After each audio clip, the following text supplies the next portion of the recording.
এই হট্টগোলটা যখন হয় তখন আমি চোখের সামনে অন্য কিছু দেখতেছিলাম। কি দেখতেছিলাম এইটা যদি আপনাদের দেখাই তাহলে তো অবাক হবেনই, সাথে মিলিয়ে ফেলবেন যে এই দুইটা হট্টগোল তো একই। এখানে ছিলেন ডিপল আর মেসি, আর এখানে এনজো ফার্নান্দেজ, ম্যাকঅ্যালিস্টার আর কুতি রোমেরো। সেই আর্জেন্টিনা ভার্সেস উরুগুয়ে, এবং সেই হট্টগোল সেম টু সেম, শুধু মানুষগুলো পাল্টে গেছে। মানুষগুলো নাই, কিন্তু তাদেরকে সবকটা দিয়ে গেছে। দেখে বোঝা যাচ্ছে যে না, এরাও গুরু দায়িত্ব পেয়ে গেছে। মেসি আর ডিপল নাই, মানে মেসি নাই, মেসির সেনাপতি মাঠে নাই, সমস্যা নাই।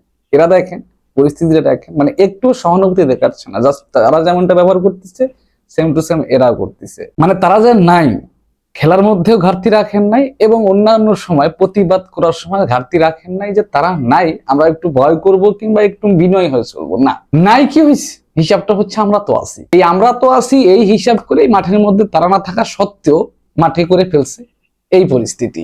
আপনি পোলাপান এত হালকাভাবে নিয়ে, আমি থামায় রাখছি দিকে পোলাপান এখনো কিছু। আপনারা হয়তো জানেন প্রত্যেকটা বারই আর্জেন্টিনা উরুগুয়ের মাঠে গেলে উরুগুয়ে কিন্তু একটা সিনক্রেট তৈরি করে ফেলে, কিন্তু আর্জেন্টিনা কিন্তু ছেড়ে দেওয়ার পাত্র না। তারা যেমনটা করবে ঠিক তেমনটাই এরা করবে, মানে যেমন কুকুর ঠিক তেমনটাই মুকুর। আর ভাই কুতি রোমেরোর কথা কি বলবো, কুতি রোমেরোর এই পিকচারটা অলরেডি ভাইরাল চলতেছে, সোশ্যাল মিডিয়াতে অলরেডি ভাইরাল চলতেছে। দেখেন মানুষকে নিচে ফেলাই দিয়া স্ট্যান্ড হয়ে দাঁড়িয়ে আছে। আর কুতি রোমেরোর খেলার ব্যাপারে তো এক্সপ্লেন করার কিছু নাই। সে যদি মাঠে দাঁড়িয়ে থাকে, ডিফেন্সে দাঁড়িয়ে থাকে, মনে করতে হবে যে সিনিয়র পাঁচটির দাঁড়িয়ে আছে, এটাই মনে করতে হবে। যাই হোক, কথা হচ্ছে সবই ভালো ছিল, খেলা ভালো ছিল, প্রতিবাদটাও ঠিক ছিল, শুধুমাত্র খেলার এই মুহূর্তটা খারাপ ছিল।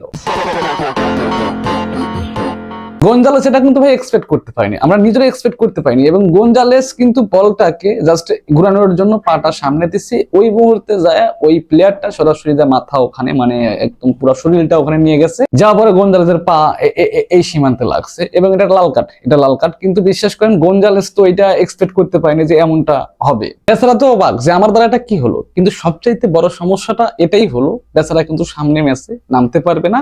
হয়তো বা স্ক্যালোনির সামনের ম্যাচে স্টার্টিং লাইন আপে তাকে নামানোর চিন্তা ভাবনা করছিলেন, কিন্তু না, সামনের ম্যাচে তিনি তো কোনোভাবেই মাঠে নামতে পারবেন না। তেনার জন্য একটা সুযোগ ছিল, এই ম্যাচে যা করতে সামনে ম্যাচে স্টার্টিং লাইন আপে নামা পরে দলের জন্য কিছু একটা করার সুযোগ ছিল, কিন্তু সুযোগটা পেয়েও ছেলেটার হাতছাড়া হয়ে গেলেন লাল কার্ড খাওয়ার কারণে। গোনজালেস লাল কার্ড খাওয়ার কারণে অনেকেই দেখলাম সেটা নিয়ে উৎসাহ প্রকাশ করতেছে যে আর্জেন্টিনার আরেকটা গেল। ভাই এতটা উৎসাহর কিছু নাই, অলরেডি আর্জেন্টিনাতে 9 জন প্লেয়ার নাই, গোনজালেস দিয়ে 10 জন হলো। তাতে যে আর্জেন্টিনায় কি সমস্যা হলো এটা আপনারা জানেন, কিন্তু আমাদের দিক থেকে আর্জেন্টিনার কোনো সমস্যা দেখতেছি না। গোনজালেসের চাইতে কত শত গুণ ভালো প্লেয়ার বললে যে ভালো হবে সেটা আমি জানি না, সেই প্লেয়ারটা কিন্তু আর্জেন্টিনা স্কোয়াডে নাই, সমস্যা কিন্তু হচ্ছে না। তো গোনজালেস না থাকলে কিন্তু সমস্যা হওয়ার কথা নাই। কথা সবশেষে ভাই একটাই, কে আছে কে নাই ওই হিসাব করার দরকার নাই, জাস্ট 26 তারিখে খেলা হবে। কারো যদি মনে হয় যে এই একটা সুযোগ আছে আর্জেন্টিনাকে হারানো, তাহলে তারা তাদের দক্ষতা অভিজ্ঞতা খেলা দিয়ে চেষ্টা করতে পারে। কিন্তু আর্জেন্টিনা কে আছে কে নাই সেইটা সমস্যা নাই, সেটা দেখার ব্যাপার নাই, জাস্ট তারা খেলবে